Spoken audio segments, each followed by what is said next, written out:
Hello दोस्तों, मेरे channel में आपका स्वागत है। चलिए आज देखेंगे आंसर की, देखेंगे संभावित आंसर की, संभावित उत्तर देखेंगे। सी टेट 2023 20 अगस्त 2023 का मॉर्निंग शिफ्ट का क्वेश्चन पेपर का आंसर की देखेंगे। यहाँ पे संभावित आंसर की है ये, ठीक है। तो ये बुकलेट कोड बी है जो अभी आंसर की इसमें देख रहा हूँ, अपने बुकलेट कोड से मिला लीजिएगा। सबकी सीरीज अलग होती है। क्वेश्चन को ध्यान से देखिएगा। क्वेश्चन का जो ऑप्शंस भी है वो भी क्या है, ऊपर नीचे है। तो जो बोलते जाऊंगा उसको ध्यान से सुनिएगा और ध्यान देख के उसको मिलाइएगा। ये संभावित आंसर की हो सकती है। पेडागोजी से हम लोग फर्स्ट क्वेश्चन देखेंगे। बाल विकास और शिक्षा शास्त्र से क्वेश्चन देखेंगे। क्वेश्चन सामान्य क्वेश्चन पूछा गया है। सब अभ्यर्थी है जो दिलाए हुए हैं एग्जाम, वो सबके चेहरे खिल उठे हैं देख के। तो पहला क्वेश्चन देखेंगे यहाँ पे, निम्नलिखित कथनों को पढ़िए तथा सभी विकल्प का चयन कीजिए। यहाँ पे 2-4 क्वेश्चन क्या दिए हैं, कुट वाला दिए हैं, ठीक है। पैटर्न थोड़ा सा चेंज हुआ है, पहले ऑनलाइन हुआ करता था, अभी कोरोना के बाद से यह ऑफलाइन हुआ है, कंडक्ट हुआ है। शिक्षार्थियों के बीच समालोचनात्मक चिंतन को सुगम बनाने के लिए शिक्षकों को उन्हें विविध परिस्थितियों और विभिन्न दृष्टिकोणों से अवगत कराना चाहिए। ये कथन है, ठीक है। और इसका रीज़न दिया है, आर दिया है। जब विद्यार्थियों को विविध मतभेदों के बीच बातचीत में संलग्न होते हैं तो समालोचनात्मक रचनात्मक रूप से सोचने की अपनी क्षमताओं को सीखते हैं और समृद्ध करते हैं। तो इसमें कथन दिया है, ए सही है परंतु आर गलत है, बी और आर दोनों सही हैं परंतु आर ए की सही व्याख्या नहीं है। सी ऑप्शन में दिया है, थर्ड ऑप्शन में दिया है ए और आर दोनों गलत है। तो देखिए इसका ऑप्शन दिया गया है, तो कथन क्या है, अभी कथन बोला समालोचनात्मक चिंतन की बात कर रही है, तो आंसर हो जाएगा हमारा, क्या हो जाएगा, ए और आर दोनों सही हैं। तो ये भी सही है और इसका कथन भी सही है। तो यहाँ पे ऑप्शन नंबर 4 सही हो जाएगा। ए और आर दोनों सही हैं, आर ए की सही व्याख्या करता है, ठीक है। सेकेंड नंबर क्वेश्चन देखेंगे, निम्नलिखित में से अधिगम का प्राथमिक लक्ष्य कौन सा होना चाहिए। तो अधिगम का प्राथमिक लक्ष्य पूछा गया है दोस्तों। तो अधिगम का प्राथमिक लक्ष्य हमारा फर्स्ट में दिया गया है, समालोचनात्मक चिंतन की बात कर रहा है, ठीक है। और बाकी में रटना मेथड लगाएंगे तो रटना तो आएगा नहीं, ठीक है। तो बाल शिक्षा छात्र में कभी रटने को प्राथमिकता नहीं दिया गया है, जहाँ रटना आएगा वहाँ यह गलत हो जाएगा। तो ऑप्शन नंबर ए सही हो जाएगा। इसका ऑप्शन नंबर 1 लिया है, समालोचनात्मक चिंतन का विकास, इसका सही आंसर हो जाएगा, ठीक है दोस्तों। चलिए चलते हैं। विद्यार्थियों की सीखने की शैलियों में विविधता, विद्यार्थियों की सीखने की शैली में विविधताओं क्या है दिया है। तो शिक्षण अधिगम प्रक्रिया बाधा का अवरोध, तो बाधा दिया है, तो बाधा तो नहीं होता है कभी भी, ठीक है। सेकंड दिया है, शिक्षण अधिगम प्रक्रिया के दौरान ध्यान में नहीं रखा जाना चाहिए, ठीक है। तो आंसर क्या हो जाएगा इसका, ये भी नहीं आना चाहिए, निगेटिव पार्ट नहीं आएगा यहाँ पे। चौथा में दिया है कि उपेक्षा की जानी चाहिए और सीखने की एकरूपता लाने का प्रयास किया जाना चाहिए। तो आंसर क्या हो जाएगा हमारा, ये भी नहीं होगा। आंसर नंबर ये तीसरा ऑप्शन क्या होगा, इसका सही हो जाना चाहिए। तो आंसर थर्ड सही हो जाएगा। यहाँ पे को महत्व देना चाहिए, मानव विविधता को प्रतिबिंब के रूप में देखा जाना चाहिए, ठीक है। Should be reflection of human diversity, इसको क्या करना चाहिए, आंसर सही हो जाएगा इसका आपका। क्वेश्चन नंबर 4 है, बच्चे सबसे प्रभावी ढंग से तब सीखते हैं यदि कोई अवधारणा, तो अवधारणा क्या है, प्रभावी ढंग से बच्चे कैसे सीखते हैं। तो यहाँ पे सभी ऑप्शन में दिया है कि टीचर का टीचिंग मेथड का सूत्र है, तर्क संगत के अनुभव जन्य की ओर बढ़ती है, जटिल से सरल की ओर बढ़ती है, सामान्य से विशिष्ट की ओर बढ़ती है, अमूर्त से मूर्त की ओर बढ़ती है। तो शिक्षण सूत्र के बारे में हम पढ़े हैं, तो हमेशा क्या होता है, ये सामान्य से विशिष्ट की ओर क्या करती है, क्या है, बढ़ती है प्रभावी ढंग से। तो जेनरिक टू स्पेसिफिक की मेथड लगता है यहाँ पे। तो ऑप्शन नंबर 3 सही हो जाएगा आंसर, इसका करेक्ट आंसर ऑप्शन नंबर 3 होगा। 5th नंबर क्वेश्चन देखेंगे, निम्नलिखित में से कौन सी प्रक्रिया अधिगम के दौरान योगदान नहीं देती, नहीं देती बोल रहा है दोस्तों, ध्यान से पढ़िएगा ऐसे क्वेश्चन को, देती बोलिएगा, नहीं देती बोल रहा है। तो एक बार और ध्यान दीजिएगा कि अपने सबकी सीरीज अलग होगी, ऑप्शन नंबर भी अलग होगा यहाँ पे, तो ध्यान से पढ़ के लगाइएगा इसको। तो मैं बी बोल रहा हूँ, कहीं आपको बी आंसर आपके क्वेश्चन इसमें क्या दिया है, थर्ड में दिया है, सी में दिया है या डी में दिया है, तो वो आंसर आपको गलत हो जाएगा। तो पढ़ के लगाइएगा, सुन के लगाइएगा। तो क्वेश्चन नंबर 5 है, निम्नलिखित में से कौन सी प्रक्रिया अधिगम के दौरान योगदान नहीं देती है? तो गैर प्रासंगिकरण, वैचारिकता, संगठन, वर्गीकरण। तो जहाँ गैर की बात करी, गैर शरणागत की बात होती है, यहाँ पे पढ़ा गया हो, आप लोग पढ़े होंगे, ठीक है, क्लास में हुआ होगा। खैर मैं अभी क्लास ले नहीं पाया हूँ, कंटिन्यू क्लास चालू करूँगा इस पेडोलॉजी का, तो अच्छे से पढ़ाऊँगा आप लोग को। तो इसका क्या हो जाएगा, यहाँ पे जो गैर शरणागत आता है, क्या होगा, जीवन क्या होता है, इसमें जुड़ा नहीं होता है, जीवन जुड़ा नहीं होता है। तो यहाँ पे क्या लिखा है, अधिगम की प्रक्रिया बोला गया है, तो यहाँ पे गैर प्रासंगिकरण वाला सही आंसर हो जाएगा। पहला ऑप्शन इसका सही हो जाएगा। वैचारिकता नहीं होता, संगठन नहीं होता, वर्गीकरण नहीं होता। क्लियर है दोस्तों? तो आंसर क्या हो जाएगा इसका, पहला हो जाएगा। तो बच्चों में समस्या समाधान कौशल को बढ़ाने के लिए निम्नलिखित में से कौन सा प्रभावी तरीका है? तो उन्हें बुद्धि मंथन करने की, सहज अनुमान लगाने की अवसर देता है, उन्हें समस्याओं के दौरान समाधान उपलब्ध कराना है, स्वतंत्र चिंतन को हतोत्साहित करना और घोषणात्मक ज्ञान पर ध्यान केंद्रित करना। 4 ऑप्शन दिया है, कठिन समस्याओं के से बचने के लिए उन्हें प्रोत्साहित करना। तो इसका सही आंसर हो जाएगा, क्या होता है दोस्तों, इसका सही आंसर हो जाएगा यहाँ पे उन्हें बुद्धि मंथन करने और सहज अनुमान लगाने के लिए होता है, क्योंकि यहाँ ब्रेन स्टॉर्मिंग की बात कर रही है, ब्रेन स्टॉर्मिंग की बात कर रही है, तो हो रही है, तो यहाँ पे सही हो जाएगा। बाकी सब में निगेटिव एबिलिटी दिख रहा है, तो ये नहीं हो सकता। हम बच्चे को क्या करते हैं, ब्रेन स्टॉर्मिंग के लिए क्या करते हैं, प्रोत्साहित करते हैं, ठीक है, बुद्धि मंथन के लिए प्रोत्साहित करने वाला ये आंसर सही हो जाएगा समस्या समाधान के लिए। ठीक है दोस्तों, क्वेश्चन नंबर 7 है, अनुभवात्मक अधिगम किस पर बल देता है? एक प्रक्रिया के बजाय अधिक को एक उत्पाद के रूप में। तो उत्पाद के रूप में बोला गया है दोस्तों, उत्पाद के रूप में तो नहीं हो सकता, प्रोडक्ट के रूप में नहीं होता है, ये आंसर गलत हो जाएगा। बच्चों के अधिगम पर शिक्षक के नियंत्रण, तो शिक्षण के नियंत्रण, वही बात जलेबी वाला बात हो गई, तो ये नहीं हो सकता। सीखने में पूर्ण बलन मतलब रेनफोर्स में भूमिका पर, यहाँ पे क्या होता है, रेनफोर्समेंट में भूमिका पर बल देता है, तो ये भी नहीं देता है। आलोचनात्मक प्रतिबिंबन पर महत्व देता है, सेकेंड ऑप्शन सही हो जाएगा। इम्पोर्टेंस ऑफ क्रिटिकल रिफ्लेक्शन, क्या हो जाएगा, आलोचनात्मक प्रतिबिंबन के महत्व पर बल देता है, ठीक है, importance of critical reflections. Next question है, निम्नलिखित कथनों को पढ़िए और सही विकल्प जी, कथन कारण वाला सॉरी। तो क्वेश्चन है, शिक्षकों को सार्थक वातावरण बनाना चाहिए जिसमें सभी बच्चों की सक्रिय भागीदार हो। तो कथन बोल रहा है सक्रिय भागीदार हो, सार्थक बनाना चाहिए। रीजन बोल रहा है, कारण बोल रहा है, सभी बच्चे आंतरिक रूप से सीखते हैं, आंतरिक रूप से सीखने के लिए प्रेरित होते हैं और सीखने में सक्षम होते हैं। तो यहाँ पे क्या हो जाएगा, यहाँ पे दोनों सही है, तो इसका आंसर क्या हो जाएगा हमारा, यहाँ पे ए और आर दोनों सही है, और आर ए की सही व्याख्या कर रहा है, ठीक है दोस्तों, सही व्याख्या कर रहा है, इसलिए इसका ऑप्शन नंबर 4 हो जाएगा। चलिए क्वेश्चन नंबर 9 है, लेग वाइगोत्स्की के अनुसार बच्चों में संकलनात्मक योग्यताओं के विकास में महत्वपूर्ण भूमिका निभाता है। मानकीकृत पाठ्यक्रम, सामाजिक अलगाव, इसकी बात तो नहीं होती है। मूर्त पुरस्कारात्मक, सहकर्मी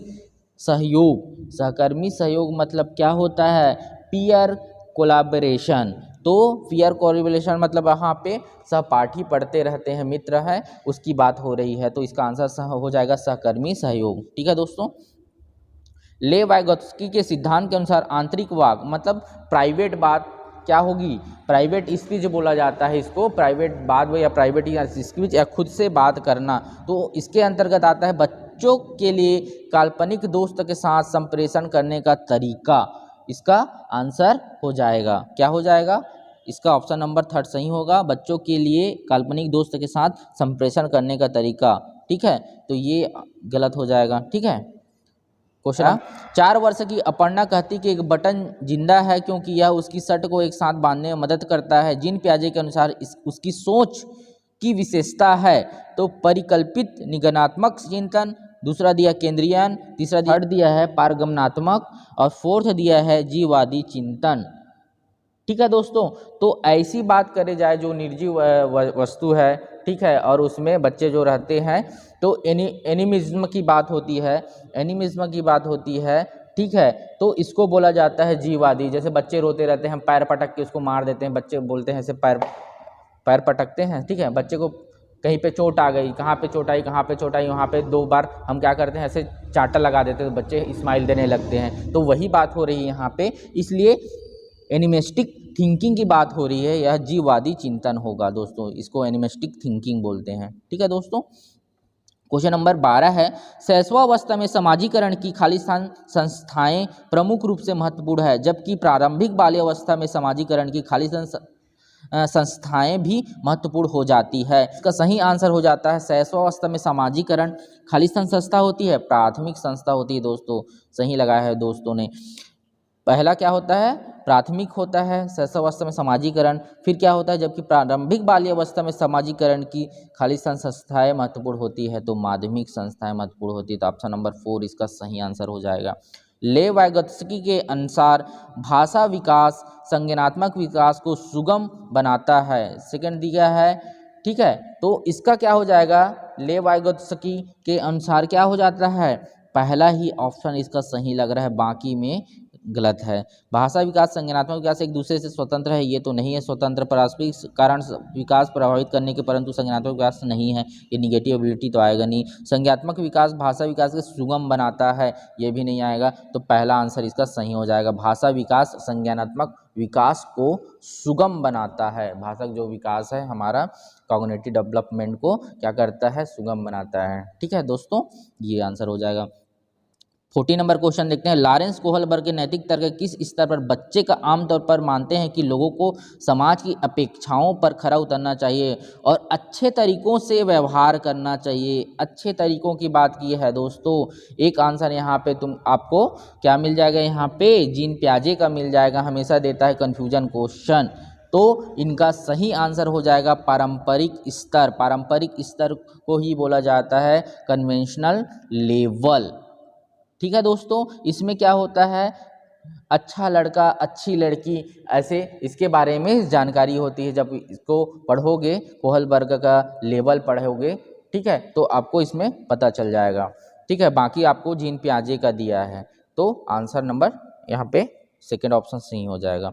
15 क्वेश्चन देखिए, निम्नलिखित कथनों को पढ़िए, फिर ऑप्शन आगे कथन और निष्कर्ष वाला। तो क्वेश्चन दिया है, शिक्षकों और साथियों जैसे अधिक जानकार अन्य लोगों के साथ बातचीत शिक्षार्थियों को उनकी समझ और कौशल विकसित करने में मदद करने के लिए आवश्यक समर्थन और मार्गदर्शन प्रदान कर सकती है। तो कारण दिया है, सामाजिक संपर्क सीखने और विकास का एक प्रमुख घटक है।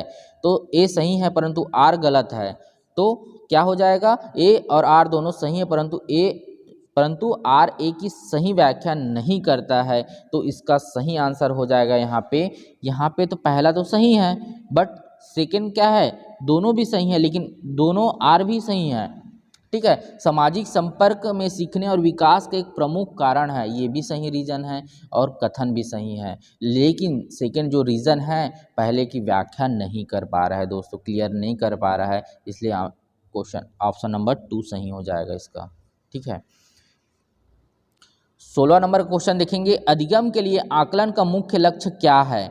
तो विद्यार्थी के प्रदर्शन की तुलना एक मानक तय पैमाने से करना है, प्रतिपुष्टि प्रदान करना जिसका उपयोग उनमें अधिगम सुधार के लिए किया जा सकता है।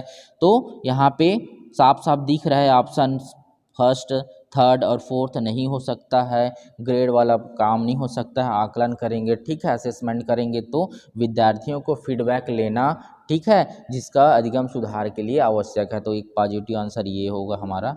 ठीक है, नेक्स्ट चलते हैं। क्वेश्चन नंबर 17 है, किस आयु में बच्चे शब्दों के खेल शामिल हो सकते हैं? ऐसे चुटकुलों और पहेलियों के पसंद कर सकते हैं जिनमें शब्दों का खेल शामिल हो।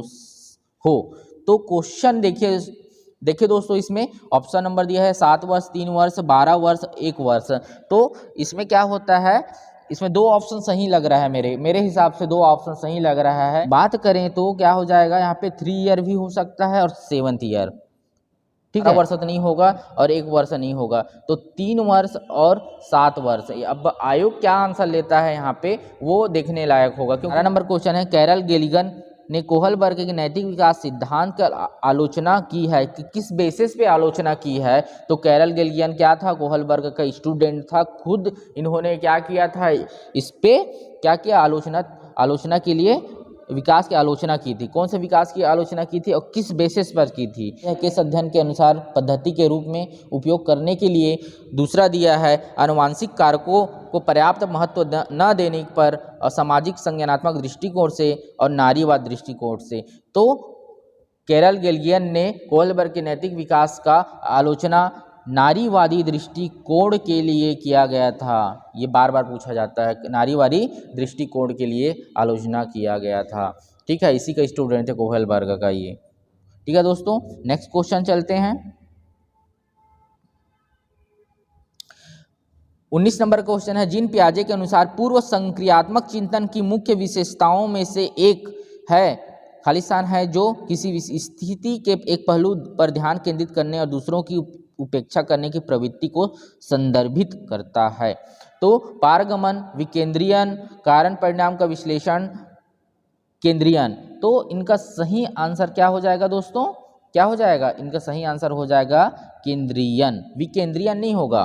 केंद्रीयन मतलब क्या हो सकते हैं, जैसे एक बॉटल है या इसकी लंबाई पर ध्यान देगा या फिर इसकी चौड़ाई पर ध्यान देगा। तो ऐसे केसेस में क्या हो जाता है, केंद्रीयन इसका, विकेंद्रीय नहीं होगा, पारगमन तो नहीं होगा एलिमिनेशन मेथड में। तो ऑप्शन 2 में डाउट है, लोगों को डाउट होगा, लेकिन ऑप्शन नंबर यहाँ पे 4 सही हो जाएगा, केंद्रीयन इसका सही आंसर होगा।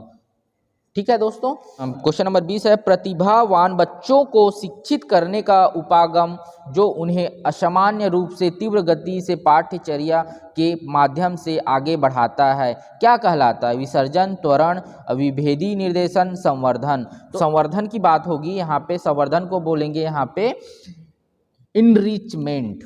ठीक है, इनरिचमेंट की बात हो रही है यहाँ पे, संवर्धन वर्ड यूज हुआ है यहाँ पे पेडागॉजी के लिए।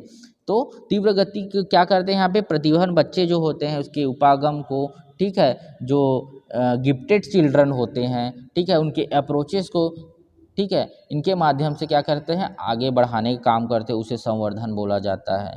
ठीक है दोस्तों, क्लियर हुआ, इनरिचमेंट बोलते हैं इसको। क्वेश्चन नंबर 21 है, डिस्ग्राफिया एक मनोवैज्ञानिक विकार है जिसकी विशेषता ध्यान का अभाव और आवेगशील व्यवहार। सेकेंड ऑप्शन दिया, एक तंत्रिकी विकार है जिनकी विशेषता अक्षरों और आंकड़ों को बनाने की कठिनाई होती है। तो डिस्ग्राफिया की बात करें तो दोस्तों ये सभी नहीं आएगा, भाषण विकार तो नहीं होता, ठीक है, गतियुक्त विकार और विशेषता स्थूल पेशियां बाधित नहीं होती है, इसमें तंत्रिकी विकार है, इसका ऑप्शन नंबर 2 सही हो जाएगा। ठीक है दोस्तों, न्यूरोलॉजिकल डिसऑर्डर बोलते हैं इसको, न्यूरोलॉजिकल डिसऑर्डर, ये ऑप्शन सही हो जाएगा। क्वेश्चन नंबर 22 है, शिक्षक जो समावेशी कक्षाओं की दिशा में काम कर रहे हैं उन्हें चाहिए कि वे पाठ्यचर्या में अनुकूल करें, विविध दृष्टिकोण को शामिल करें, अपने स्वयं अंतर्निहित पूर्वाग्रहों की जांच करें, विविधता को एक बाधा के रूप में देखें। उपयुक्त में से कौन सा सही है। तो ऑर्डर जमाना है हमको, कौन सा ऑप्शन सही है।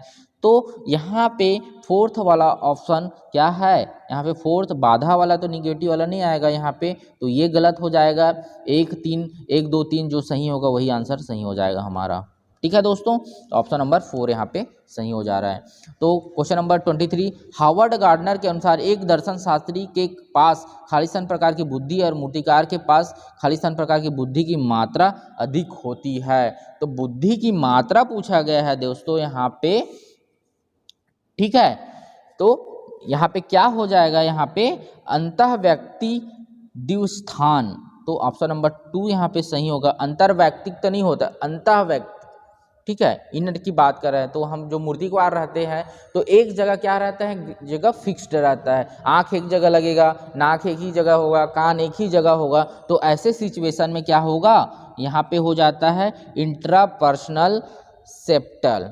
ठीक है, तो ये हो जाएगा अंतः व्यक्ति द्विक स्थान। क्लियर दोस्तों। क्वेश्चन नंबर 24, निम्नलिखित में से स्वलीनता वाले विद्यार्थी की विशिष्ट विशेषता कौन सी है। संवाद कौशलों पर उच्च स्तर, बार बार दोहराव और आवर्ती व्यवहार, तो बार बार ये नहीं आता, ये भी नहीं आएगा। उन्नत सामाजिक भावनात्मक पारस्परिकता, ये भी नहीं हो सकता। कल्पना को तथ्य से अलग करके करने की श्रेष्ठ क्षमता होती है। स्वलीनता वाले विद्यार्थी पर क्या होता है, कल्पना को तथ्य से अलग करने की श्रेष्ठ क्षमता होती है। ठीक है दोस्तों, ये हमारा आंसर करेक्ट हो जाएगा, ऑप्शन नंबर 3। ठीक है, और ये इन्होंने इसमें क्या रहता है, खुद में खोया रहता है, खुद से जवाब चाहता है, खुद में खोया रहता है, बाहरी दुनिया से मतलब नहीं रहता इसको। 25वां नंबर क्वेश्चन है, निम्नलिखित में से कौन सा स्थूल गतिक कौशल है। स्थूल गतिक मतलब क्या हो जाएगा, यहाँ पे मोटर स्किल की बात करेगा। ठीक है दोस्तों, ग्रॉस मोटर स्किल की बात हो रही है यहाँ पे, यानी कि पूरी बॉडी यहाँ पे पूरी हमारा शरीर काम करे, पूरी बॉडी हमारा वर्क रहे यहाँ पे। तो ऐसा कौन सा ऑप्शन में दिख रहा है, तो ये नहीं होगा, ये नहीं होगा, बुनाई भी नहीं होगा, तैरना में हमारा पूरा शरीर वर्क करेगा, तो ग्रॉस मोटर स्किल के अंतर्गत आएगा। आंसर नंबर 4 सही हो जाएगा। 30वां नंबर क्वेश्चन देखेंगे, भौतिक वृद्धि और विकास के खाली स्थान और यहाँ खाली स्थान सिद्धांतों का पालन करते हैं, तो कौन सा करता है दोस्तों। तो इसमें याद रखेगा विभेदीकरण, सरल जटिल, तो एकीकरण नहीं आएगा। इसको देखे हैं हम लोग, तो समीपस्थ अवरोही और शीर्षगामी आंतरिक से, तो इंग्लिश में याद रखिएगा ये होता है, जैसे कि कोई विकास होता है तो टॉप टू डाउन होगा, टॉप टू डाउन, ऊपर से नीचे या ऐसे। ठीक है, ये हो गया। और क्या होगा यहाँ पे, सेफ्लोकॉर्डिकल। ठीक है, आंतरिक से बाह्य की ओर, तो इसमें याद रखिएगा ऐसे, आंतरिक है तो बाहर की ओर जाता है जो भी विकास, उसको क्या बोला जाता है, सेफ्लोकॉर्डिकल। ठीक है, और शीर्षगामी जो, ठीक है, इसको बोला जाएगा, और समीपस्थ बोला जाएगा, जो टॉप टू बॉटम होता है, टॉप टू डाउन होगा उसको। ठीक है, इनर टू आउटर बोला जाता है, इसी को इनर टू आउटर बोलेंगे, आंतरिक से बाहरी और टॉप टू डाउन। ठीक है दोस्तों, तो ऑप्शन नंबर बी इसका सही हो जाएगा। प्रारंभिक बाल्यावस्था में वृद्धि खाली स्थान और सोच खाली स्थान है, तो एक्स वाई पता करना है क्या हो सकता है। जबकि मध्य बाल्यावस्था में वृद्धि खाली स्थान और सोच खाली स्थान है, इसमें भी एक्स वाई मान लेते हैं। तो देखते हैं मध्य बाल्यावस्था और प्रारंभिक बाल्यावस्था में क्या सोच हो सकती है।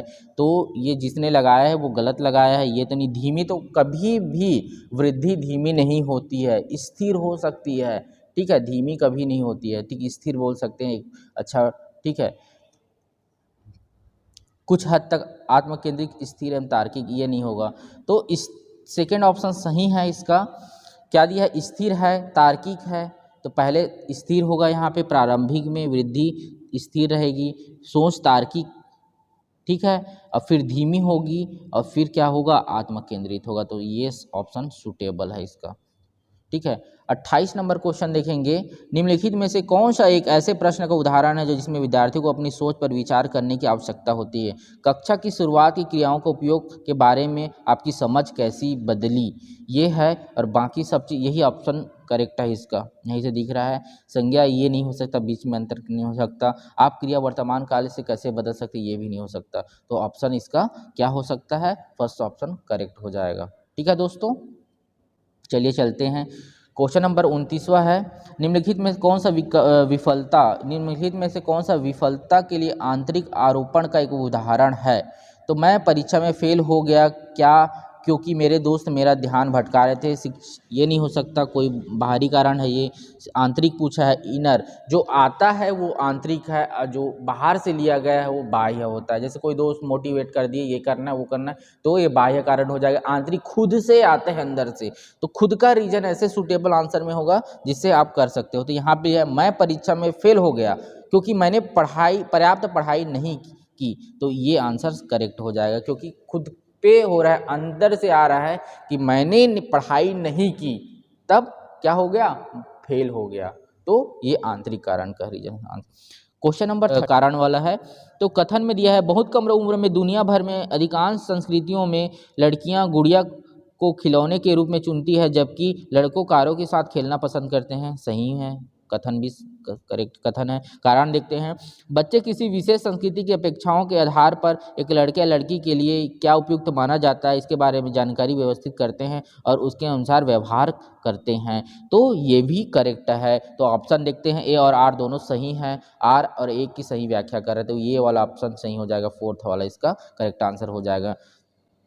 ठीक है दोस्तों, इस तरह यहाँ पे बाल विकास का 30 क्वेश्चन कंप्लीट होते हैं। आप ध्यान से यहाँ पे आंसर को मिलाइएगा, क्वेश्चन को पढ़िएगा, ध्यान से सुनिएगा और अपने सीरीज के अकॉर्डिंग क्या करिएगा, क्वेश्चन को मिला लीजिएगा। ठीक है, और हम चलते हैं अब कौन से पार्ट में देखेंगे, इसके आगे देखेंगे हम इन्वायरमेंट का पार्ट देखते हैं। 30 क्वेश्चन वो भी कर लेते हैं, बाकी पार्ट 2 में करेंगे। ठीक है, तो बुकलेट नंबर बी है, इसका 61 नंबर का क्वेश्चन देखते हैं। चलिए देखते हैं। तो 24 ठीक है ग्राम मिलीलीटर घनत्व और 6 ml आयतन वाली वस्तु का क्या है, द्रव्यमान क्या पूछा है। तो 61 नंबर क्वेश्चन है इन्वायरमेंट का, तो एकदम इजी क्वेश्चन है। आपको टोटल इंटू बस करना था 6/इंटू, तो आपका आंसर आ जाता 440 ग्राम। तो ये पहला नंबर आंसर सही हो जाएगा इसका। ठीक है दोस्तों, क्वेश्चन नंबर 62 है, दाब लगाने पर गैस को आसानी से संपीड़ित किया जा सकता है। कारण कथन दिया है, दाब लगाने पर गैस को आसानी से संपीड़ित किया जा सकता है। कारण दिया है, जब हम किसी गैस पर दाब लगाते हैं तो गैसीय कणों के बीच अंतराणुक बल स्थान कम हो जाता है और यह आसानी से संपीड़ित हो जाता है। तो दोनों रीजन सही हैं। तो गैस को कंप्रेस भी किया जा सकता है, ठीक है, और इस इंट्रामॉलिक्यूलर क्या होते हैं, डिस्टेंस होते हैं, वो क्या हो जाता है, कम हो जाता है। तो इसमें क्या हो जाता है, दोनों सही हैं और सही व्याख्या भी कर रहा है। तो ये हमारा ऑप्शन सही हो जाएगा, ए और आर दोनों सही है, ए आर ए की सही व्याख्या है। ठीक है, नंबर क्वेश्चन देखेंगे, मनाली में ये दिया है, कथन दिया है, मनाली में ढालू छतों वाले मजबूत बांसों के खंभों पर बने ऊंचे उठे हुए लकड़ी के घर बनाए जाते हैं। कथन बी दिया है, मनाली में बारिश बहुत होती है और बर्फ़ भी बहुत पड़ती है। तो ऑप्शन यहाँ हो जाएगी, यह तो सही हो जाएगा, यहाँ पे बने होते हैं लेकिन बारिश और बर्फ़ भी पड़ती है, सही इसका क्या है, रीज़न नहीं है दोस्तों। ठीक है, तो ऑप्शन यहाँ पे क्या हो जाएगा, पहला नंबर सही हो जाएगा, ए सही है परंतु बी गलत है, इसका सही आंसर ये हो जाएगा। 64 नंबर देखेंगे, ये अच्छा क्वेश्चन है, जो थोड़ा सा 2-4 क्वेश्चन है यहाँ पे इन्वायरमेंट ईवीएस के, थोड़ा टफ है, बाकी आप लोग के लिए सामान्य क्वेश्चन है। ठीक है, तो पहला ए दिया है, स्तंभ और बी को मिलान करना है। तो पहला दिया है जीरा, केसर, मिर्ची, लौंग। तो लौंग का ऑप्शन दे दिया है, सुनहरा ऑप्शन दे दिया है, कील की तरह दिखता है, तो ये ऑप्शन सही हो जाएगा यहाँ पे। और मिर्च वाला दिया है तो दक्षिणी अमेरिका की उत्पत्ति हुई, ये भी सही है, ये वाला। ठीक है, तो आप इसको मिलान कर लीजिए। तो अब यहाँ पे दिख रहा है ऑप्शन 4, ए का चौथा, बी का तीसरा, सी का, डी का पहला वाला आंसर यहाँ पे हो जाएगा करेक्ट। ठीक है, तो ऑप्शन नंबर डी इसमें क्या है, 4 सही हो जाएगा। क्वेश्चन नंबर 65, बंगाल की खाड़ी की तटवर्ती राज्य केंद्र शासित प्रदेश है। ये न्यू क्वेश्चन, न्यू पैटर्न का क्वेश्चन है, न्यू पैटर्न बोल सकते हैं इसको। कभी राज्य केंद्र दे देते थे, पहले राज्य या केंद्र शासित एक ही पूछा जाता था, और राज्य केंद्र शासित प्रदेश है पूछा है। तो तटवर्ती, उसका कोस्टल एरियाज पूछा गया है। तो तेलंगाना में तो कोई कोस्टल एरियाज नहीं पड़ेगी, यहाँ पे तेलंगाना होगा नहीं, कर्नाटक और ये सब अभी अरेबियन सी वाला पोर्शन में है, अरेबियन सी बे या बंगाल वाला रीजन पे नहीं है। तो यहाँ पे उड़ीसा सही हो जाएगा, यहाँ पे उड़ीसा करेक्ट आंसर हो जाएगा। जंगल के बारे में निम्नलिखित पर विचार कीजिए। तो यहाँ पे तो क्या हो जाएगा दोस्तों, जंगल के बारे में तो कुड़ुक भाषा तोरांग का मतलब जंगल है, ये तो सही है दोस्तों। और क्या हो जाएगा, झारखंड में भाषण परिषद पंचायत लॉटरी माध्यम से यह तय करती है कि इस परिवार कृषि के लिए कितनी भूमि मिलेगी और कितनी भूमि मिलेगी, ये तो सही नहीं है, सी भी सही। सी क्या दिया है, जंगल अधिकार अधिनियम कानून 2000 के लोगों को 15 वर्षों की जंगल कर रहे हैं, तो ये सही नहीं है, ये भी सही नहीं है, ऑप्शन नंबर डी हो जाए सही। मिजोरम में लगभग 3/4 लोग जंगलों में जुड़े हुए, अरे ए और डी कहाँ पे है उसको मैच कर लेते हैं कथन में। तो ऑप्शन नंबर पहला में दिख रहा है ए और डी। ठीक है दोस्तों, तो ये करेक्ट आंसर हो जाएगा। क्वेश्चन नंबर 67, पौधों के निम्नलिखित मुख्य कार्यों पर विचार। पौधों के कार्य देखेंगे, फंक्शन देखेंगे। तो भोजन का उत्पादन और भंडारण करना पौधा तो करता है भैया ये सब चीज़ें, ठीक है, भंडारण और वो सब चीज़ करते हैं, उत्पादन भी करते हैं, भंडारण भी करते हैं, सही हो जाएगा। पौधों की शक्ति को सहारा देना, ये भी सही है, ठीक है। पौधों की शक्ति को सहारा देना, ये भी सही है। और पौधों के अन्य भागों, जड़ों के सरल, ये भी ट्रांसफॉर्मेशन करता है, ट्रांसपोर्ट करता है यहाँ पे खनिज लवण का। तो तीनों ऑप्शन सही हो जाएगा। तो हमारा ए बी सी सही तीनों हो जाएगा। इसका option number A B C सही तीनों हो जाएगा, करेक्ट हो जाएगा। 68 नंबर क्वेश्चन देखेंगे, कांसा ब्रांच एक मिश्र धातु है जिनमें निम्नलिखित में से किन्हें पिघलाकर बनाया जाता है। फेवरेट क्वेश्चन है ये, बार बार पूछा गया है, 7 से 8 बार पूछा जा चुका है आप लोग से। तो ऑप्शन देखते ही बन जाना चाहिए ये ऑप्शन। तो टिन एंड कॉपर इसका सही आंसर हो जाएगा, ऑप्शन नंबर 3 इसका सही हो जाएगा, ठीक है दोस्तों। 69 क्वेश्चन देखेंगे, निम्नलिखित में से हाथियों के बारे में सही कथन चुनिए। 3 महीनों के हाथी के बच्चे का वजन सामान्यतः लगभग 100 किलोग्राम होता है। तो 100 किलोग्राम नहीं होता है दोस्तों, पहला ही ऑप्शन गलत है, 200 किलोग्राम होता है, ठीक है। वयस्क हाथी एक दिन में 200 किलोग्राम अधिक पत्तियों झाड़ियों खा लेती है, ये भी गलत है दोस्तों। अब ऑप्शन देख लेना, यहाँ पे एलिमिनेट कर दो। ए तो गलत है, तो ए वाला पहले ही गलत कर लो, बी गलत हो गया, जब बी भी गलत हो गया तो ऑप्शन नंबर ए इसका करेक्ट आंसर हो जाएगा। ऐसे एलिमिनेशन मेथड लगाना है आपको, ऑप्शन दिख जाएगा करेक्ट आंसर। 70 नंबर क्वेश्चन देखेंगे, बिहार राज्य के लोगों के लिए निम्नलिखित में से मधुमक्खी पालन का कार्यक्रम आरंभ करने के लिए वर्ष का सर्वश्रेष्ठ अवधि कौन है। मधुमक्खी पालन होता है ठंड में दोस्तों, तो ठंड में क्या हो जाएगा यहाँ पे, अक्टूबर से दिसंबर, इसका करेक्ट आंसर हो जाएगा। रामा प्रत्येक शाम को अपने दोस्तों के साथ क्रिकेट खेलता है, वह क्रिकेट खेलने के लिए कौन सी ऊर्जा का उपयोग करता है, कौन सी ऊर्जा का उपयोग करता है। मसल किसमें है, मांसपेशियों की ऊर्जा क्या हो जाएगी दोस्तों, आंसर क्या हो जाएगा, मांसपेशियों की ऊर्जा। ध्वनि ऊर्जा तो नहीं होता यार क्रिकेट खेलने में, आप लोग भी खेले होंगे, ठीक है। रासायनिक प्रकाश ऊर्जा ऐसा कुछ नहीं होगा, मसल काम करेगा वहाँ पे, मस्कुलर एनर्जी की जरूरत पड़ेगी। क्लियर है दोस्तों। क्वेश्चन नंबर 72 है, निम्नलिखित में कौन सी असम में खाए जाने वाले चावलों की एक सामान्य किस्म है जो पकने के बाद चिपचिपे स्टिकी हो जाती है। तो ये सबको पता है यार, बार बार क्वेश्चन है, बोरा चावल बोलते हैं इसको, ठीक है। तो आंसर बोरा चावल हो जाएगी, पोन्नी चावल, बुम्बा चावल, ये तो नहीं होगा, बोरा चावल आंसर हो जाएगा। क्वेश्चन नंबर 73 है, जब हम ईंधन जलाते हैं तो हमें प्राप्त होती है, जब हम ईंधन को जलाते हैं तो क्या प्राप्त होती है दोस्तों, ऊष्मा तो प्राप्त होती है, प्रकाश भी प्राप्त होती है। तो सिंपल आंसर हो जाएगा हीट एंड लाइट एनर्जी। तो ऑप्शन नंबर 4 सही हो जाएगा। क्वेश्चन नंबर 74, सांपों के बारे में निम्नलिखित कथन को विचार कीजिए। निम्नलिखित में गलत कथन को चिन्हित, गलत जो कथन है उसको चिन्हित करना है। वे अपने शिकार को चबाकर खाते हैं, तो ये तो चबाकर नहीं खाते, गलत है। जहरीले सांपों की डसने वाली दांत होते हैं, वे अपने भोजन शिकार पूरा निगल जाते हैं, ये भी सही है। जहरीले सांप को डसने वाले दांत होते हैं, ये भी सही है। सांप के दांत नुकीले होते हैं, ये भी सही है। तो ऑप्शन नंबर क्या हो जाएगा यहाँ पे, पहला गलत हो जाएगा, चबा कर नहीं खाया जाता, गलत पूछा है क्वेश्चन को, ये पढ़िएगा आप, ठीक है। 75 नंबर क्वेश्चन है, गुजरात के सापेक्ष उत्तर प्रदेश और आंध्र प्रदेश की क्रमशः स्थिति है। तो ऐसे मान लेते हैं यहाँ पे गुजरात है और यहाँ पे यूपी है और यहाँ पे आंध्र प्रदेश है, एपी है। तो इसका पोजीशन क्या हो जाएगा हमारा दोस्तों, नॉर्थ ईस्ट, और इसका पोजीशन हो जाएगा साउथ ईस्ट। तो देख लो, नॉर्थ ईस्ट मतलब उत्तर पूर्व, दक्षिण पूर्व, तो ये ऑप्शन नंबर बी सही हो जाएगा इसका। क्लियर है। क्वेश्चन नंबर 74, अनीता परिवार थीम को पढ़ाने के लिए एक इकाई योजना तैयार करती है, निम्नलिखित में से कौन सा उसकी इकाई योजना का शीर्षक होगा। तो परिवार संबंध, लिंग भूमिका, व्यवसाय बदलने, समय, सामाजिक सांस्कृतिक इकाई के रूप में परिवार, एक परिवार भीतर संबंधी, परिवार घुमंतु। तो इसका होता है, परिवार के बारे में पढ़े हैं दोस्तों, तो ऑप्शन देख के आपको पता चल रहा है। तो यहाँ पे क्या हो जाएगा, 2 टाइप का परिवार ही होता है, न्यूक्लियर एंड जॉइंट फैमिली। तो यहाँ पे 4 ऑप्शन सही हो जाएगा। परिवार के प्रकार हो जाएंगे एकल और संयुक्त परिवार, ठीक है दोस्तों, ये आंसर सही है। 77 नंबर क्वेश्चन है, श्रीमती शीतल ईवीएस की विभिन्न अवधारणाओं को, पर्यावरण के विभिन्न अवधारणाओं को समझाने के लिए प्राथमिक कक्षाओं में कहानियाँ और कविताओं का उपयोग करना पसंद करती है। उसके द्वारा कहानियाँ और कविताओं के प्रयोग का सबसे उपयुक्त तर्क होगा। तो यहाँ पे 4 ठो तर्क दिया गया है, उसको हमको छांटना है। तो क्या हो जाएगा यहाँ पे, ईवीएस के पाठ्यक्रम में पूरा करना, साथ ही साथ विद्यार्थियों को स्कूल में जाने के पहले सुनना, विद्यार्थी को अपनी कविताओं को, कहानियों को लिखने की प्रोत्साहित करना, विद्यार्थी को भाषा और संस्कृति की विविधता के बारे में जागरूक करना, पाठों और अधिक संवादात्मक, सुखद और दिलचस्प बनाना। तो हमारा आंसर क्या हो जाएगा दोस्तों यहाँ पे, ये तो भी सही है, बी सही है। ठीक है, विद्यार्थियों को अपनी कविताओं को कहानी के बारे में प्रोत्साहित करना हो जाएगा। विद्यार्थियों को भाषा संस्कृति विविधता को जागरूक करना, ये भी सही है। और पाठों के अधिक संवादात्मक, सुखद और ये भी दिलचस्प बनाना।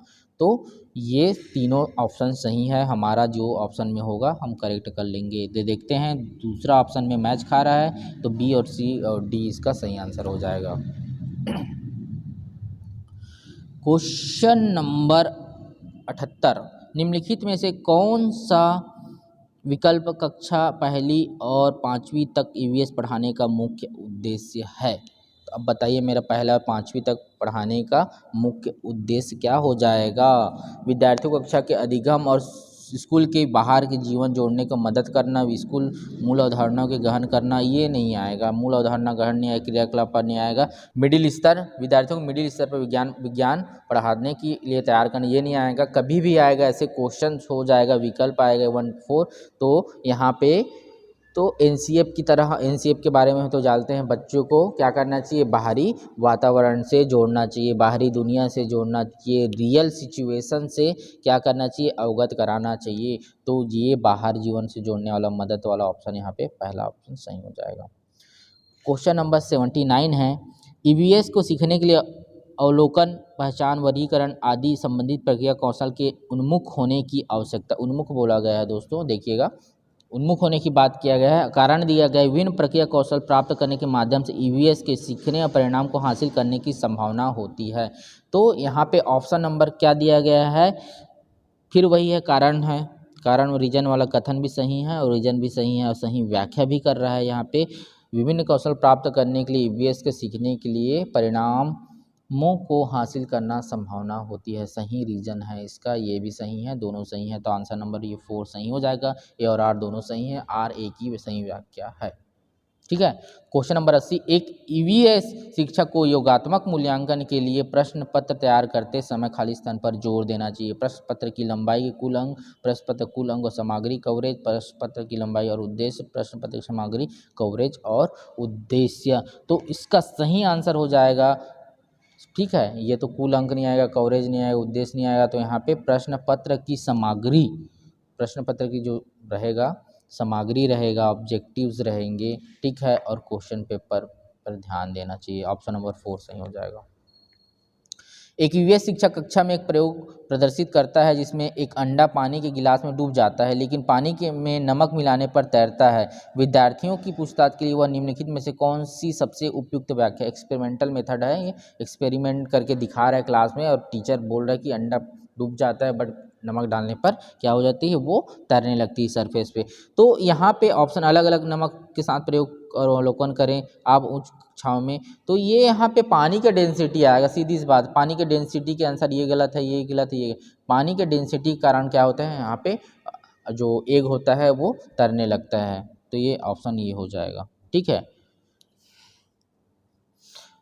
क्लास 3 के विद्यार्थियों के लिए ईवीएस निम्नलिखित में से कौन सा सीखने का परिणाम अधिगम प्रतिफल नहीं है, नहीं है पूछा गया दोस्तों, तो नहीं है पूछा गया है। तो पहला ऑप्शन दिया, कक्षा की दिशाओं को पहचान करना, ये तो पहचान लेंगे। कुछ स्थानीय इंडोर आउटडोर खेलों में नियमों का अवलोकन करना, अच्छे और बुरे इस पर अपनी राय व्यक्त करना, देखे अनुभव। तो क्लास 3 की बात करें तो बच्चों में अच्छे और बुरे स्पर्श राय व्यक्त करना ये नहीं आएगा, ये आते हैं। ठीक है, तो ऑप्शन नंबर 30 इसका सही आंसर हो जाएगा। 83 क्वेश्चन देखेंगे, आपको कक्षा 3 और 5 में अपने विद्यार्थियों के ईवीएस पाठ्य का चयन करना है। इस उद्देश्य के लिए निम्नलिखित में कौन सा मानदंड सबसे उपयुक्त है? तो कौन से मानदंड सबसे उपयुक्त होगा दोस्तों, यहाँ पे पाठ्य पुस्तक उन्मुख, मतलब पाठ्य पुस्तक उन्मुख मतलब क्या होगा, text book should be chilled oriented. तो यहाँ पे हो जाएगा, यहाँ पे बच्चों को क्या होना चाहिए, बाल केंद्रित होना चाहिए। तो यहाँ पे बाल केंद्रित की बाल किया जाए, ठीक है, तो बाल केंद्रित होना चाहिए बच्चों के लिए, ऐसी शिक्षा व्यवस्था होनी चाहिए। तो ये हो जाएगा हमारा पहला सही हो जाएगा, इसका सबसे उपयुक्त मानदंड हो सकता है यहाँ पे आंसर के हिसाब से, ऑप्शन नंबर ए सही हो जाएगा। क्वेश्चन नंबर 84 है, निम्नलिखित कथनों में पढ़िए तो सही विकल्प का चयन कीजिए। कथन दिया है प्राथमिक स्तर पर ईवीएस विषयों को बजाय थीम है। कारण दिया है विषय में तुलना में थीम आधारित ईवीएस सीखना शिक्षकों या विद्यार्थियों के लिए आसान है। तो इसके लिए दोनों सही है और ये सही व्याख्या भी कर रहा है। ठीक है, ये भी सही ये भी है, तो फोर्थ ऑप्शन सही हो जाएगा। ए और आर दोनों सही है, आर का सही व्याख्या ए कर रहा है। तो क्वेश्चन नंबर 85, क्वेश्चन नंबर कौन सा है 85 देखेंगे दोस्तों। तो 85 हो जाएगी, एक शिक्षिका ईवीएस शिक्षण के लिए अपनी विद्यार्थियों के लिए साथ तुल्यकालिक संप्रेषण का चयन करना चाहती है, निम्नलिखित में से किसे चुनेगी। वीडियो कॉन्फ्रेंसिंग, ऑनलाइन चैट, सत्र, फोन कॉल, ये पहला ऑप्शन ही इसका सुटेबल है। ठीक है, बाकी त्वरित संदेश, ब्लॉग, टेलीकॉम ये नहीं होगा, ये भी नहीं होगा। फ़ोन कॉल प्रीपेड तो पहले वीडियो कॉन्फ्रेंसिंग करेगी, फिर ऑनलाइन चैट, सत्र, फ़ोन ऐसा चुन सकती है। ठीक है दोस्तों, 86 नंबर क्वेश्चन है, यदि थीम यात्रा है रेलवे स्टेशन ईवीएस में एक सामुदायिक संसाधन का उपयोग को दर्शाता है तो निम्नलिखित में से कौन सा पूरा करेगा। थीम भोजन हो सकता है। तो यहाँ पे आंसर डाउट है, यहाँ पे 2 आंसर ले सकता है, वो ऊपर डिपेंड करता है। तो मेरे हिसाब से ये आंसर क्या होना चाहिए, तो यहाँ पे संभावना बता देता हूँ। यहाँ पे एग्रीकल्चरल फॉर्म मतलब कृषि वाला ऑप्शन आ जाएगा यहाँ पे, और क्या फॉरेस्ट। तो थीम में 2 आ सकते हैं, यहाँ पे देखिएगा संभावना है। ठीक है, दोनों में से एक आएगा। आयोग क्या लेता है आंसर, इसको चेक कर लीजिएगा। 87 नंबर क्वेश्चन देखेंगे, ईवीएस शिक्षण के दौरान एक शिक्षक का बयान प्रश्न जो विद्यार्थी के स्वयं या अपने साथियों की प्रतिक्रियाओं से उत्तर को विस्तृत करने के लिए प्रोत्साहित करता है। परीक्षण और त्रुटि, चेनिंग, खोजपूर्ण प्रश्न, कंडीशन। तो ऐसे क्वेश्चन में क्या हो जाता है, यहाँ पे इंक्वायरी तो इसका सही आंसर हो जाएगा। खोजपूर्ण बात कर रहा है, यहाँ पे इंक्वायरी की बात कर रही है, तो यहाँ पे खोजपूर्ण प्रश्न हो जाएगा, इंक्वायरी मेथड लग जाएगा। ठीक है दोस्तों, तो आंसर क्या हो जाएगा, 3rd इसका आंसर हो जाएगा। क्वेश्चन नंबर 88 देखते हैं, आप ईवीएस के विद्यार्थी के लिए व्यवहारिक गतिविधियों को प्रोत्साहित करना चाहते हैं, निम्नलिखित में से कौन सी क्रिया सबसे उपयुक्त है। एक चार्ट पर विभिन्न पौधों के भागों का चित्र बनाना, उपलब्ध सामग्री ईवीएस किट विकसित करना, ग्लोब के नक्शा पढ़ाना और विभिन्न देशों के सिक्कों को एकत्रित करना। तो इसका सही आंसर हो जाएगा, ईवीएस के विद्यार्थी के लिए व्यवहारिक गतिविधि प्रोत्साहित करना। व्यवहार में जो प्रैक्टिकल रूप में कौन सी गतिविधि हम क्या कर सकते हैं, प्रोत्साहित कर सकते हैं। एक चार्ट पर विभिन्न पौधों के भाग चित्र बनाना, इसका सही आंसर हो जाएगा। ग्लोब में से नक्शा पढ़ाना तो ऐसे हो नहीं सकता है। ठीक है, विभिन्न देशों के सिक्का एकत्रित भी नहीं कर सकते हैं, तो ये पहला ऑप्शन इसका सही हो जाएगा। 89 क्वेश्चन देखेंगे, ईवीएस के लिए रचनात्मक आकलन खाली स्थान है। सीखने के लिए आकलन, सीखने का आकलन, अधिगम के रूप में आकलन, सीखने के बारे में आकलन। तो कौन कौन से रचनात्मक कार्य हो सकते हैं, इसको देखना है। तो क्या हो जाता है इसका दोस्तों, ऑप्शन हो जाता है, एक होता है असेसमेंट फॉर लर्निंग और एक होता है असेसमेंट एज लर्निंग। तो ये ए और सी देख लीजिए, ए और सी कहाँ पे सही है, तो ऑप्शन नंबर 2 इसका सही हो जाएगा। ए और सी सही आंसर, करेक्ट आंसर हो जाएगा। लास्ट क्वेश्चन है, कथन और कारण वाला है। तो ईवीएस में क्षेत्र भ्रमण प्रभावी शिक्षण ईवीएस में क्षेत्र भ्रमण प्रभावी शिक्षण शास्त्रीय रणनीति है। कारण दिया है, क्षेत्र भ्रमण वस्तुओं की, घटनाओं और स्थानों की याददाश्त को बढ़ावा देती है। तो यहाँ पे दोनों क्या हो जाएगा, यहाँ पे निगेटिव एबिलिटी की बात करें, यहाँ पे रीजन में क्या हो रहा है, रीजन बोल रहा है क्षेत्र भ्रमण वस्तुओं, घटनाओं के, स्थानों को याददाश्त को बढ़ावा देती है, मेमोराइजेशन। तो याददाश्त को बढ़ावा देती है मतलब निगेटिव चीज़ हो रहा है, ईवीएस के फॉर्म पे देखा जाएगा। तो एक तो सही है, यहाँ पे पहला सही है और रीजन गलत है। तो ए सही है परंतु आर गलत है, पहला ऑप्शन सही हो जाएगा इसका दोस्तों, बाकी चीज़ गलत है। ठीक है, तो ऑप्शन नंबर 1 सही हो जाएगा। ए सही है परंतु आर गलत है। ठीक है दोस्तों, यहाँ पे हम लोग क्या देखें, ईवीएस का संभावित मॉडल आंसर और क्या देखे हैं, बाल विकास का संभावित मॉडल आंसर 30 क्वेश्चन हम लोग क्या कर लिए हैं, यहाँ पे सी टेट का फर्स्ट शिफ्ट का आंसर की देख लिए हैं। तो दोस्तों वीडियो अच्छा लगा होगा तो लाइक सब्सक्राइब जरूर करिएगा, अपने दोस्तों में शेयर करिएगा। अभी के लिए बस इतना ही, धन्यवाद।